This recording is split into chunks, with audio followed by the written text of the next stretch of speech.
Shows off the Mexican tan. And with the tall man, Eddie, it's Ring Rats Boxing Chats. Eddie, how was Mexico? Mexico was unbelievable. Oaxaca, which was honestly a place I didn't even know existed. We got invited to do a show there, one of the most beautiful places I've ever been in the world, let alone in Mexico. 10,000 people, Nontshinga Curiel was amazing.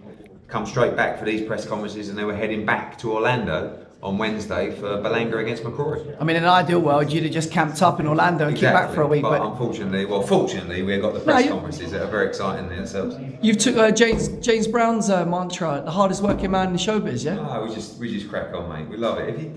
If you rest, you'll start getting tired.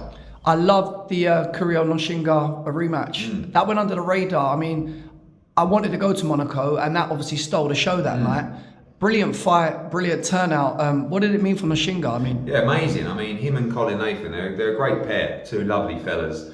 And Curiel was on the line really for Nontshinga. He had to win that fight, and you know he soaked up the pressure of Curiel for 6-7 rounds, and then come on the front foot and battered him. Thought it was a great performance. It was risky. I mean, a lot of head scratching until you knew what was going on. You know, Nontshinga's got good size, he's got good reach, he's got a great jab.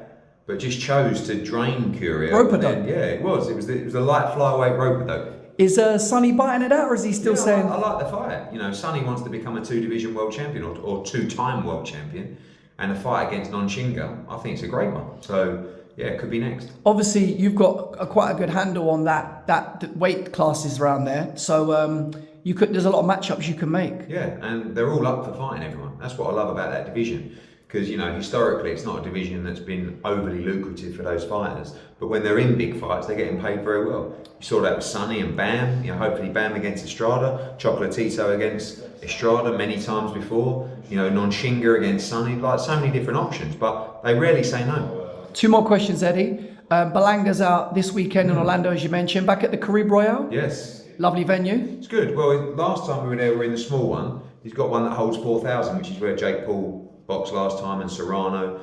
So we're in a bigger arena this time, but it's a beautiful place, as you know, on site with the hotel and the restaurants and everything. So it's a good fight, you know. Like a lot of people, obviously Jamie Conlon and Michael Conlon, tell me that they really believe Paddy McCrory is going to do the business. He's a huge puncher. The fight's called Shootout, and they're both massive punchers. And he's ranked higher, isn't he? Yeah, he is. So you know, it's a very big fight for the division. Risky fight, but if your man comes through, what's on the immediate horizon? Are we looking at Munguía? I think Berlanga Munguía is a massive fight. I actually think Munguía should fight Canelo. I think that's a really big fight. But we'll see. You know, we've got Andy Cruz on the undercard against Amaripa, who had a great fight with Fierro, very close fight. Got a great fight between Giasov and Kano, the final eliminator for the world title as well, and plenty else. And it's going to be a great night in Orlando. And the question I can't let you get away with: what's happening now? Is it Danny Garcia now that Gervonta's took his? I like the fight. I mean, you know, there's still literally 10 options. But once we get the appeal result, then we can move forward and decide where the fight's going to take place. I like Danny Garcia. I think it's a good fight. I think he's a big name and could be an interesting one. Is that the chicken and egg scenario? You're waiting to get the legals out of the way? Because the opponent will differ depending on where the fight's going to take place. So does that mean no American opponent would fight here? No, they could, but only specific ones that are, you know, big enough names to fill out the O2. So now you've got your brilliant base out in LA, Churchill's.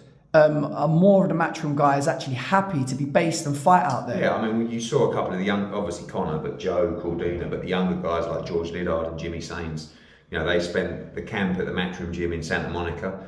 Nice life, you know, they've earned it through their hard work, but it's a great setup for us and a great thing to be able to offer a fighter. Is that part of the Matchroom kind of expansion into America? Yeah, I think it's important for us to have a gym. We've got a gym over here with Tony Sims.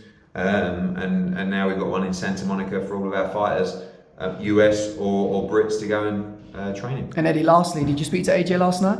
Not last night, no, but I was with him last week. Looks special, looks spectacular, ready to fight. How are him and Ben gelling? Really well. I think it's a fantastic partnership, and it's exactly what he needs. All right. Let's...